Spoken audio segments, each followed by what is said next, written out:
मैं यशवंत राज। इससे पहले क्लास में समझा चुके हैं संयोजन अभिक्रिया, वियोजन अभिक्रिया।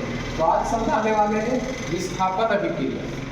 विस्थापन अभिक्रिया 10वां क्लास पे पहला चैप्टर है साइंस जैक बोर्ड। विस्थापन अभिक्रिया, विस्थापन अभिक्रिया उसे वह अभिक्रिया रासायनिक अभिक्रिया को कहते हैं जिसमें अधिक अभिक्रियाशील तत्व कम अभिक्रियाशील तत्व को हटा करके उसके स्थान पे स्वयं जुड़ जाता है या स्वयं स्थान ग्रहण कर लेता है, उसे विस्थापन अभिक्रिया कहते हैं। जैसे यहाँ हम अभिक्रियाशीलता के आधार पे तत्वों का एक श्रेणीबद्ध तरीका से लिख दिए, जैसे potassium, sodium, calcium, magnesium, aluminium, zinc, iron, hydrogen, copper और पारा, उसके बाद Hg, सिल्वर और गोल्ड। सबसे कम अभिक्रियाशील गोल्ड है और सबसे अधिक अभिक्रियाशील पोटेशियम है। तो ऊपर से नीचे अभिक्रियाशीलता के आधार पे क्रमबद्ध तरीका से सजाया गया है।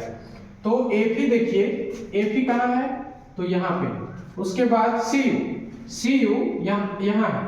तो ऊपर का जो स्थान होता है वो अधिक अभिक्रियाशील धातु है और नीचे कम अभिक्रियाशील धातु। तो अधिक अभिक्रियाशील धातु लिखा गया, अधिक अभिक्रियाशील तत्व कम अभिक्रियाशील तत्व को हटा करके उसके स्थान पे स्वयं जुड़ जाता है।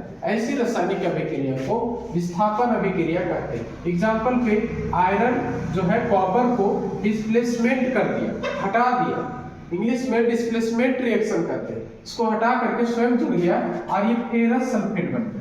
क्या बन गया? फेरस सल्फेट, और ये हल्के हरा रंग का हो जाता है। इसी तरह से एग्जाम्पल जिंक अधिक अभिक्रियाशील धातु है और कॉपर कम अभिक्रियाशील धातु। तो जिंक कॉपर को हटा करके उसके जगह पे स्वयं जुड़ जाता है और जिंक सल्फेट बनता है और कॉपर बाहर। इसी तरह से अब आता है double displacement reaction. Double displacement reaction या तो द्विविस्थापन अभिक्रिया, वह रासायनिक अभिक्रिया जिसमें अभिकारकों के मध्य, इसे अभिकारक बोलेंगे, तो अभिकारकों के मध्य यानी अभिकारकों के बीच आयनों का आदान प्रदान होता है, आयनों का आदान प्रदान होता है तथा साथ ही साथ ये अवक्षेप का निर्माण होता है। अवक्षेप का निर्माण होता है, इसलिए इसे अवक्षेपन अभिक्रिया भी कहते हैं।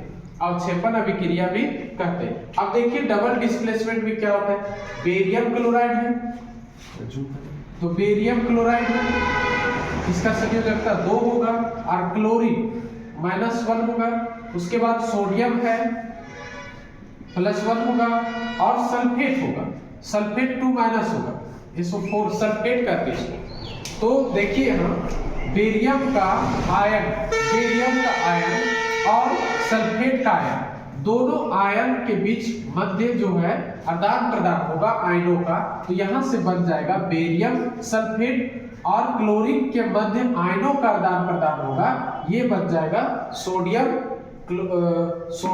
क्लोराइड। तो बेरियम सल्फेट यह अवक्षेप के रूप में है, इसलिए नीचे बैठ जाएगा, इसका कलर जो है व्हाइट हो जाएगा और ये नमक बाहर इधर ऊपर में आ जाएगा। इसको टेस्ट ट्यूब में टेस्ट करने पर स्पष्ट रूप से ये नीचे बैठ जाता है, जिसे अवक्षेप बोलते हैं, और ये नमक के रूप में ऊपर थोड़ा सा भिज जाएगा।